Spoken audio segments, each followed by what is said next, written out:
नमस्कार, आप देख रहे हैं हमारी खास पेशकश खास मुलाकात। और आज हमारे स्टूडियो में मौजूद हैं एक खास शख्सियत जो कि उत्तराखंड महिला आयोग की अध्यक्षा हैं, कुसुम कंडवाल जी। मैम, बहुत स्वागत है आपका HNN 24/7 में और ख़ास मुलाकात में। सबसे पहले ये जानना चाहेंगे, 2002 से आपने अपनी राजनीतिक सफ़र की शुरुआत की, तब से लेकर अब तक आप कितना आगे बढ़ी हैं महिलाओं के लिए, ये आपको लगता है? क्योंकि महिला सशक्तिकरण की हम बात करते हैं और आप उसका एक उदाहरण हैं। मैं सबसे पहले 2002 में भारतीय जनता पार्टी से जुड़ी थी और 2003 में मैं जिला पंचायत सदस्य यमकेश्वर पौड़ी में बनी थी। उसी दौरान जब मैं सक्रिय राजनीति में और एक जनप्रतिनिधि के रूप में आई तो फिर मुझे लगा कि हमारी प्राथमिकता है, जब कोई चुन लेता है तो हमें काम करना। तो मैं सक्रिय रहती थी, तो हमारे संगठन की नज़र मुझे पड़ी, तो उन्होंने कहा कि ये संगठन का भी पद देख सकती हैं। तो उस समय हमारा संगठन का जिला कोटद्वार अलग था और वहाँ महिला मोर्चा की जिला अध्यक्ष बन गई 2004 में। उसके बाद निरंतर संगठन का काम और अपना जनप्रतिनिधित्व जिला पंचायत का काम मैंने जारी रखा और 2007 में मैं महिला मोर्चा प्रदेश अध्यक्ष बन गई। फिर पूरे प्रदेश की जिम्मेदारी, जो आधी आबादी है उनके साथ काम करना, उनके समस्याएं जानना, ये सारी चीज़ों के लेकर मैंने महिलाओं के बीच बहुत अंदर तक काम किया, पूरा उत्तराखंड में। और बहनों के बीच जाने का, पहाड़ों में उनके साथ रहने का कई सारे मौके मुझे मिले क्या, मतलब लगातार ही रहा। उसके बाद मैं फिर राष्ट्रीय महिला मोर्चा में उनके साथ माननीय अपनी जो स्मृति ईरानी जी हैं, वो हमारी राष्ट्रीय अध्यक्ष थी, उनके साथ उनकी टीम में रहने का मुझे मौका मिला। फिर थोड़ा सा ये है कि उत्तराखंड से बाहर जाने के भी समय में जाना, उनकी बैठकों में रहना, तो बहुत कुछ सीखने के लिए मिला है। और उसी के आधार पर धीरे धीरे मैं संगठन में रही। फिर Bharatiya Janata party main body में मैं प्रदेश उपाध्यक्ष बन गई, फिर दूसरी बार फिर प्रदेश उपाध्यक्ष बन गई, फिर तीसरी बार मैं प्रदेश उपाध्यक्ष बन गई, 3 बार मैं भारतीय जनता पार्टी की मेन बॉडी की प्रदेश की उपाध्यक्ष रही। और विभिन्न जिलों में मैंने काम देखा है। टिहरी में मैं 2 बार से प्रभारी रही हूँ, क्योंकि प्रदेश के जो पदाधिकारी थे वो प्रभारी होते, संगठन का पूरा टिहरी का मैंने देखा है। उसके बाद महानगर का, देहरादून का भी मैंने फिर देखा है। उसके बाद पूरे उत्तराखंड में समय समय पे विभिन्न जो संगठन के काम होते हैं उनके लिए मैंने लगातार काम करती रही। और 2022 में संगठन ने मुझे उत्तराखंड राज्य महिला आयोग का अध्यक्ष बना दिया। तो अब मैं पूरी तरह से एक संवैधानिक पद में होने के नाते मैं पूरा काम देख रही हूँ। बिल्कुल। और एक जो है, पहाड़ से निकलकर, पहाड़ की औरतें क्योंकि काफ़ी कर्मठ होती हैं, लेकिन उसके बाद जितने पद आपने संभाले, महत्वपूर्ण पद थे, उसमें महिलाओं को लीड करना अपने आप में एक बड़ी बात होती है। आप कितने चेंजेस मानते हैं पहले से, जब आपके समय पर आप एक नॉर्मल पहाड़ की औरत को देखते थे और अब जब आप फुल्ली उनके लिए काम करती हैं, तो कितना डिफरेंस आप? बिल्कुल, मैं स्वयं भी पहाड़ से बिलोंग करती हूँ और मुझे लगता है कि मेरा बहुत समय पहाड़ की अपनी महिलाओं के साथ में रहा है। और आज हम बात करें कि आधी आबादी अगर कोई बसती है तो पहाड़ों में बसती है। और पहाड़ की हमारी जो महिलाएं हैं, वास्तव में उनका जीवन पहाड़ जैसा जीवन होता है। तो क्योंकि पूरा दिनचर्या उनका किस तरह से होता है, और चाहे वो बच्चों को अपने स्कूल भेजना हो, घर की पूरा दिनचर्या, सुबह खाना बनाना, घास लकड़ी सारी चीज़ें, तो उस तरह से मैं देखती हूँ कि मतलब महिलाओं के लिए दिक्कतें तो हैं, लेकिन उसके बावजूद भी मैं आपको कहूँगी कि उसके बाद भी हमारी जितनी पहाड़ की महिलाएं हैं, फिर भी सामाजिक रूप से समाज के किसी न किसी चीज़ में लग के वो आगे बढ़ती हैं। पंचायतों में 50% आरक्षण मिला, तो हमारी महिलाओं की भागीदारी 50 के, मैं 50 से ऊपर मैं कहती हूँ 60 या 65% चला जाता था, SC ST OBC सब मिला के। तो महिलाओं ने प्रतिनिधित्व किया। और मुझे लगता है कि ज़्यादातर महिलाएं सदन में जाना शुरू किया। धीरे धीरे कुछ सख्ताई कि पति प्रमुख ना हो, पति प्रधान ना बने। तो उसमें जैसे जैसे हम शक्ति शासन के द्वारा हुई, तो सदन में खुद महिलाएं जाने लगी और अपनी आवाज़ उठाने लगी, तो वो समझने लगी अपने अधिकार को। और आपको मैं एक बात कहूँ कि महिलाएं जैसे परिवार को चलाती ना, बहुत जिम्मेदारी से वो अपने हर पद को निभाती हैं। और आज पहले से काफ़ी अंतर आया है, अब जागरूकता भी काफ़ी आई है। और हम खुद आयोग के माध्यम से दूरस्थ क्षेत्रों में महिलाओं की जागरूकता के कैंप भी हम लगा रहे हैं।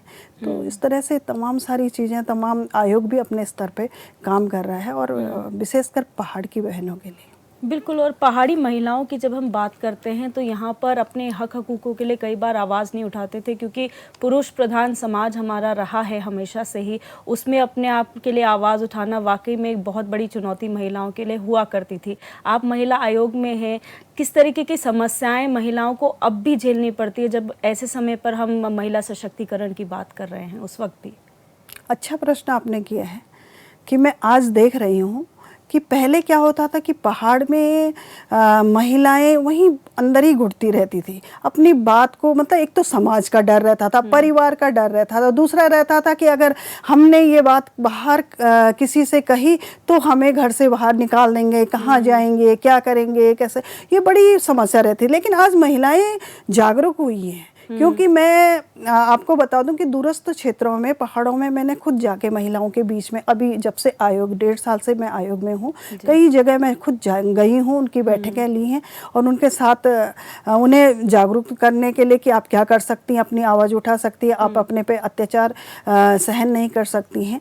तो इस तरह से महिलाओं में बहुत सारी जागरूकता आई। अभी मैं कुछ दिन पूर्व की आपको बात बताऊँ कि मैं लमगांव साइड में गई थी, और वहाँ मुझे एक दिन उत्तरकाशी से, एक गांव से, वो राजस्व क्षेत्र था, वहाँ से फ़ोन आता है कि मैडम ये है, और हमारे यहाँ पे एक महिला ऐसी, उसका पति रोज़ नशा करता है, नशा करके बहुत उसे मतलब मारता है, पिटाई करता है।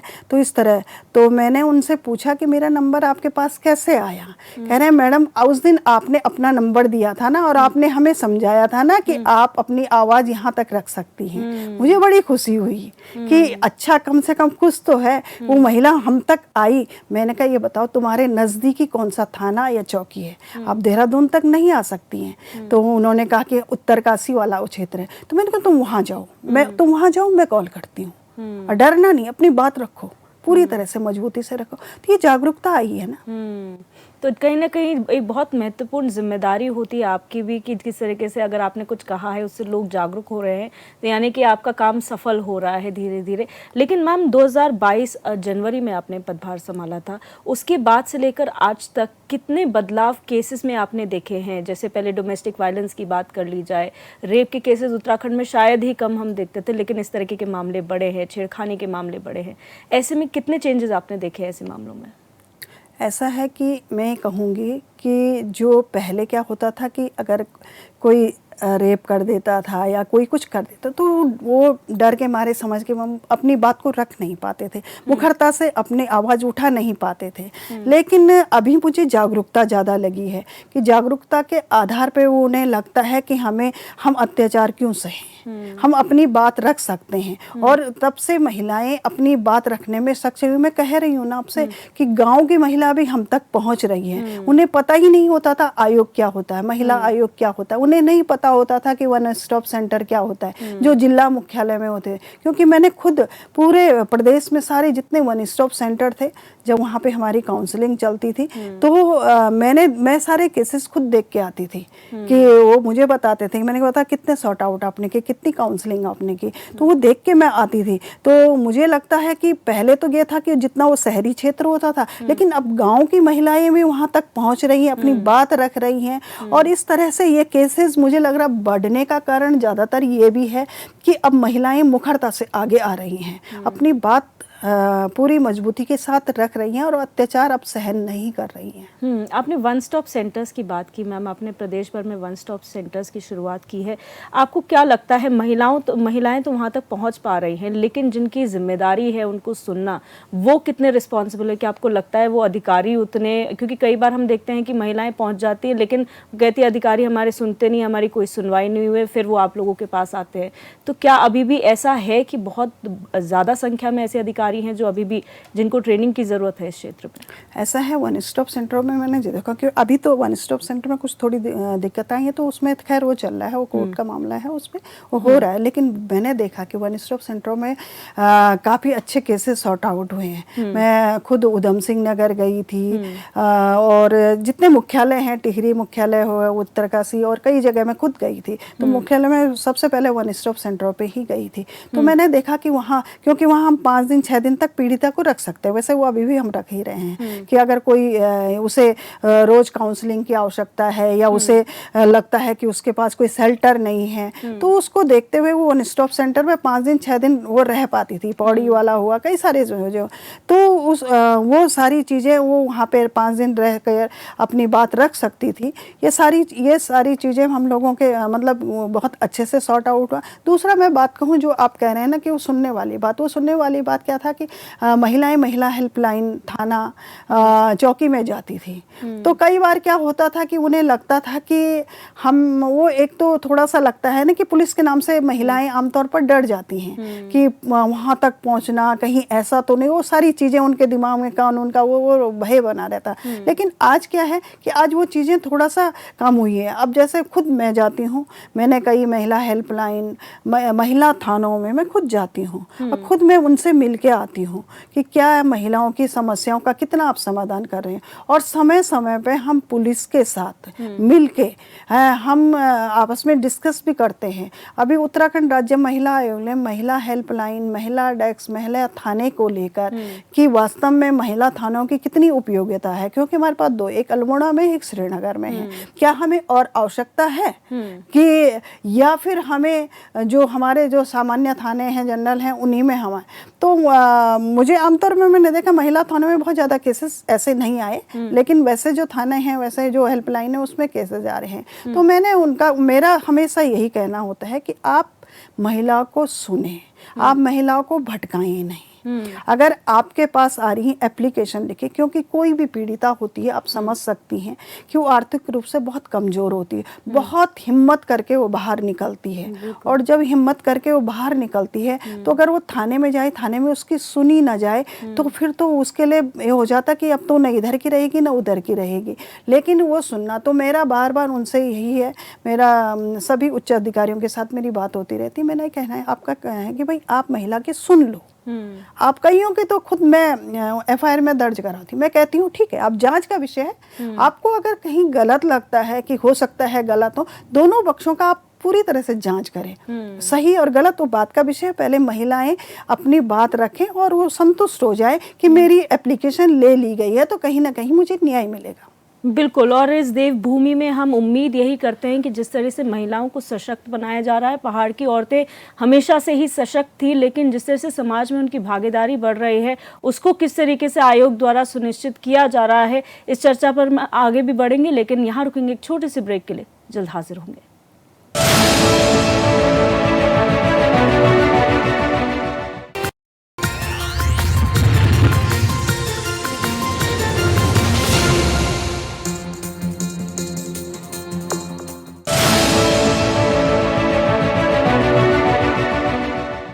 ब्रेक के बाद आप सभी का एक बार फिर से स्वागत है हमारी खास पेशकश खास मुलाकात में। और हमारे साथ मौजूद हैं उत्तराखंड महिला आयोग की अध्यक्षा कुसुम कंडवाल जी।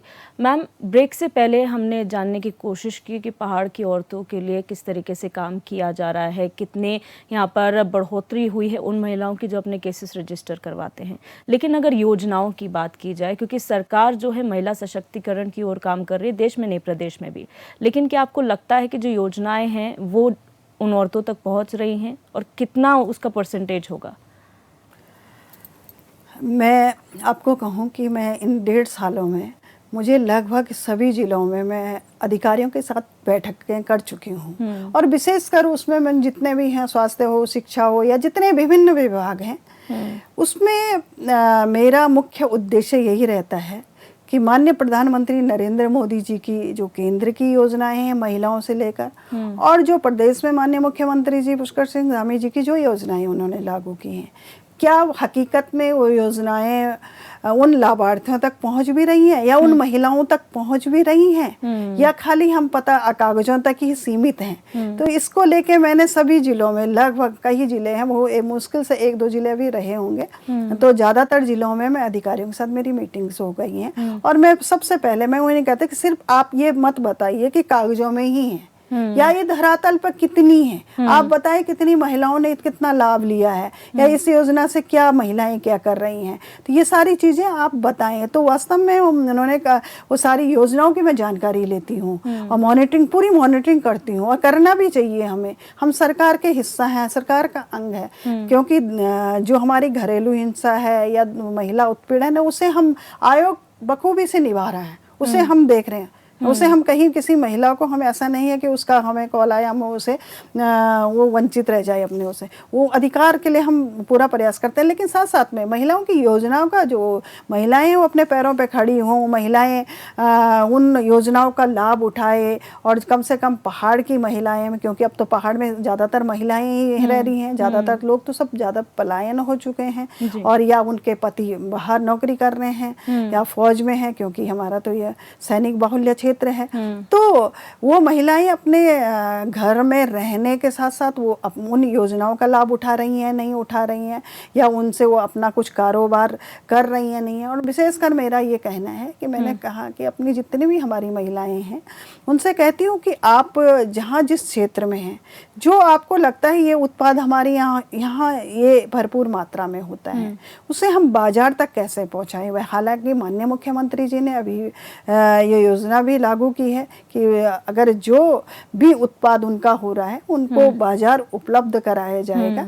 तो इसके लिए तो मैं धन्यवाद भी करूंगी माननीय मुख्यमंत्री, क्योंकि उनका भी बड़ा अच्छा महिलाओं के प्रति, महिलाओं के लिए की चिंता रहती है कि किस तरह से उनकी योजनाएं या किस तरह से वो सशक्त हों, अपने पैरों पे खड़ी हो। तो इन सब चीज़ों को लेके और केंद्र की जितनी भी योजनाएं हैं माननीय प्रधानमंत्री जी द्वारा, वो सारे आयोग उनकी भी मॉनिटरिंग कर रहे हैं। आपने जब से पदभार संभाला है, एक और विषय है जिस पर आपने मुखरता से बात की है, वो है महिलाओं की तस्करी पहाड़ों से जो स्पा सेंटरों में होती है और जिस तरह से स्पा सेंटरों में इस तरीके का धंधा बढ़ता जा रहा है, उस पर आपका क्या टेक है पहले में और अब में, और क्या वजह मानती हैं कि इतना ज़्यादा ये जो कारोबार है वो फल फूल रहा है? जब मैं पहली बार आयोग में आई थी तो मेरे कार्यक्रम लगे थे, तो अपने कुमाऊँ का भ्रमण के मेरे कार्यक्रम थे, तो हल्द्वानी में मैंने अधिकारियों के साथ बैठक ली थी, यही योजनाओं से संबंधित जानकारी ली थी।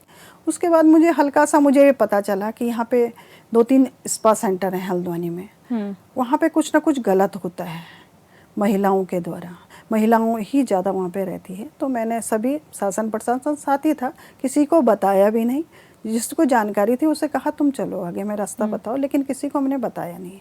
फिर हमने 2-3 जगह, उसमें हमारे साथ पूरा पुलिस प्रशासन भी पूरा साथ में था, 2-3 जगह गए तो हमें वास्तव में लगा कि यहाँ पे महिलाएं ही सिर्फ मतलब जो मसाज कराने वाले हों पुरुष हैं और जो मसाज कर रही वो महिलाएं हैं। तो कहीं ना कहीं गलत उसका मैसेज जा रहा था। तो हम लोगों ने देखा, वो आनन फाने में कुछ लोग भाग भी गए, कुछ भी किया। फिर पुलिस भी हमारे साथ थी, तो हमने कहा देखो इन्हें इन पे देखो। तो उस जब मुझे लगा कि ये स्पा सेंटर चलाएं, हमारा कहना है कि चलाएं, रोजगार के लिए अच्छा है, महिलाएं भी चलाएं, पुरुष भी चलाएं, लेकिन उसमें गलत धंधे हो ये नहीं। मैं जैसे देहरादून आई हैं तो मैंने सबसे ये बातचीत की कि हमें स्पा सेंटर के लिए कुछ करना पड़ेगा, कोई गाइडलाइन बनानी पड़ेगी। तो आके हमने बहुत सारे एनजीओ को लेके, विभागों को लेके गाइडलाइन भी वो शासन में भेजी हुई है हमने कि उसमें क्रॉस जेंडरिंग का है, या बल्कि अभी तो मुझे लग रहा है मैंने पंचकर्मा आयुर्वेद का देखा था, तो उन्होंने क्रॉस जेंडरिंग का उसमें कहा कि क्रॉस जेंडरिंग ना हो, क्योंकि महिला की मसाज महिला करे, पुरुष की पुरुष करे।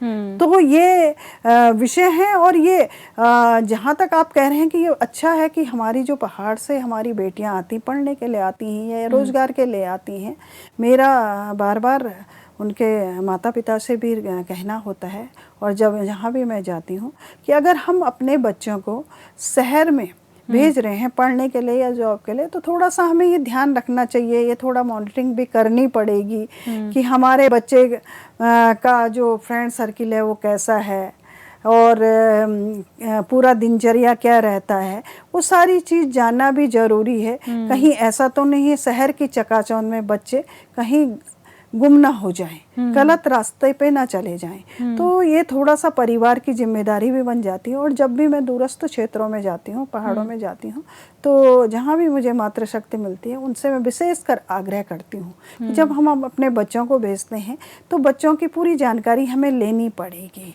क्योंकि बच्चों की एक उम्र ऐसी होती कि वो मुझे लगता है कि वो चकाचौंध, शहर की चकाचौंध में वो खुद को भी, अपने आप को उसी माहौल में देखना चाहते हैं। तो इसलिए अगर परिवार पूरी तरह से उसे देखे कि हाँ भाई हमारा बच्चा भटके नहीं रास्ते से, तो निश्चित ही फिर बच्चे सुधरेंगे, बच्चे ठीक रास्ते पे रहेंगे। मॉनिटरिंग की बात आपने की मैम, इस बार हमने देखा है जो हमने शायद ही इस धर्म नगरी में कभी नहीं सुना, धर्मांतरण जैसे मामले आए और फिर लड़कियों को, जो नाबालिग लड़कियां हैं उनको बहला फुसला कर, नाम बदल कर उनको भगा कर लेकर जाना, उनका शोषण करना। तो ये किस कैटेगरी में आप मानती है कि कौन सी लड़कियां हैं? क्योंकि सोशल मीडिया का इतना दौर है, ऐसा कहना मुश्किल है कि शायद कोई अवेयर नहीं होगा कि सोशल मीडिया कैसे यूज़ करते हैं, लेकिन वजह क्या मानते हैं कि इसके केसेस बहुत ज़्यादा बढ़ रहे हैं? वास्तव में ये विषय थोड़ा चिंता का विषय भी है, लेकिन इसमें खुद हमारे सरकार भी और हम लोग भी इसमें, मेरा खुद का जितने भी हमारे जिलाधिकारी हैं, एसएसपी हैं, उनसे मेरी बात होती रहती है। और जैसे अभी उत्तरकाशी पुरोला वाला मामला हुआ था, उसमें मैंने स्वयं खुद संज्ञान, मैं तो स्वतः ही संज्ञान लेती हूँ, मुझे पहले ही जानकारी में, जैसे ही किसी भी पोर्टल न्यूज़ के माध्यम से या कहीं से भी अगर कोई टेलीफोन भी आ जाता तो मैं स्वतः संज्ञान लेके फिर मैं वहाँ के जितने भी जो जिला स्तरीय अधिकारी हैं उनके साथ डिस्कस करती हूँ। और उसमें हमने कहा ये आप ये देखें कि आप वेरिफिकेशन कीजिए कि ठीक है, ये भारत एक ऐसा देश है जहाँ सभी धर्मों को मान्यता है और सभी स्वतंत्र रूप से अपना रहते हैं, वह रहना भी चाहिए, सब भाईचारे के साथ रहते हैं। लेकिन जो नाम बदल के आ रहे हैं, इसका उद्देश्य क्या है?